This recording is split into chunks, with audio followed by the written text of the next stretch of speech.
Nuestro país tiene mucha historia. México tiene mucho que contar. Durante aproximadamente 300 años, nuestro pueblo fue sometido desde la llegada de los españoles, implantándonos sus costumbres, religión, tradiciones, lengua y arrasando con lo que era nuestro, solo nuestro.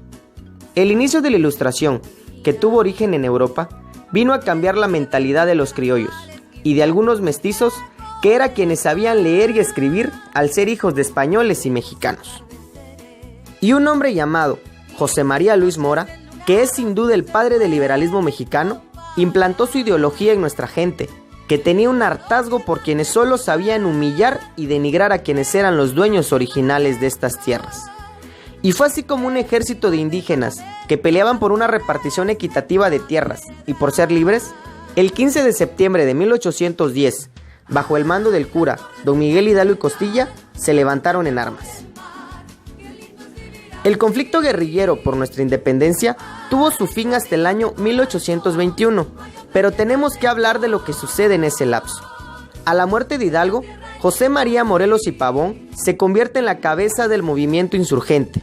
En 1812 se promulga la Constitución de Cádiz. Esta concedía libertades a los habitantes de España y sus colonias, e hizo que la autonomía resida en la nación y ya no en la figura del rey.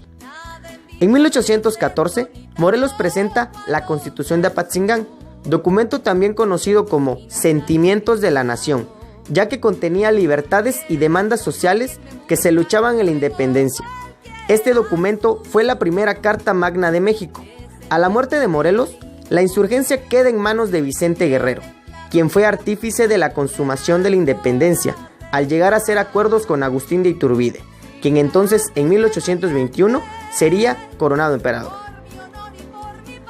Al nacer el México independiente, los problemas por buscar cuál sería la mejor forma de gobernar el país no se hicieron esperar. Después de ser derrocado el imperio de Iturbide, los liberales y conservadores emprendieron luchas políticas en base a sus ideologías. Después de llevarse a cabo 3 sesiones del Congreso Constituyente en 1824, se da a conocer una nueva constitución en donde estarían consolidadas las ideas liberales hacia la formación de una república federal. Empezamos a sentir el aroma de un México libre. Tras ser coronado Iturbide emperador, Santa Anna se rebela contra él, dando a conocer el plan de Casamata. Fue entonces cuando se instaló un triunvirato como gobierno, conformado por Pedro Celestino Negrete, Guadalupe Victoria y Nicolás Bravo, quienes convocaron a un Congreso Constituyente. Al nacer el México independiente, liberales y conservadores emprendieron luchas políticas en base a sus ideologías, evitando así que se cumplieran los deseos de separación por parte de Yucatán y Guadalajara, quienes deseaban ser independientes del resto del país. Entonces se convocaron a las primeras elecciones en donde resultó triunfador Guadalupe Victoria, primer presidente de México. Le sucedió en la presidencia Vicente Guerrero. Fue así como inició un nuevo andar político en el Ejecutivo Nacional hasta la llegada de Antonio López de Santa Anna, quien gobierna a través de una dictadura de 11 años. Cimentadas las ideas liberales, gracias a la obra reformadora de Benito Juárez en la Constitución de 1857, México estaba cada vez más cerca de lograr un estado de paz y de democracia plena. Nos habíamos logrado sobreponer al Segundo Imperio y a la intervención francesa, bueno, o al menos eso parecía. Para finales del siglo XIX, aparece una figura política que sería quien traería la modernización a nuestro país, pero que no supo cuándo era tiempo de dejar el cargo: el general Porfirio Díaz. Díaz tenía con él un grupo de 6 políticos que tenían el positivismo como idea igual que él, y que serían los principales promotores de las iniciativas y proyectos de su gobierno. Este grupo se hacía llamar los científicos, y liderados por el maestro Justo Sierra, se preocuparon por hacer que los ojos del mundo en ese momento voltearan a ver nuestro país como un centro de inversión y de crecimiento económico.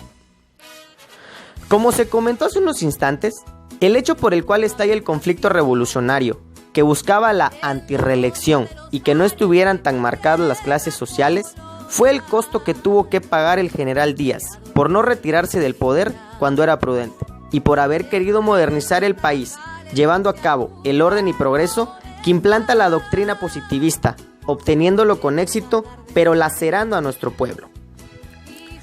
Nuestro estudio sobre la historia de México, emprendido hasta ahora, refleja cómo las corrientes ideológicas que buscan el poder o implantar cierto tipo de orden en la sociedad funcionan de manera adecuada o no, de acuerdo a la manera en que los gobernantes y líderes deciden llevar a cabo sus ideales al tomar la dirección de un país.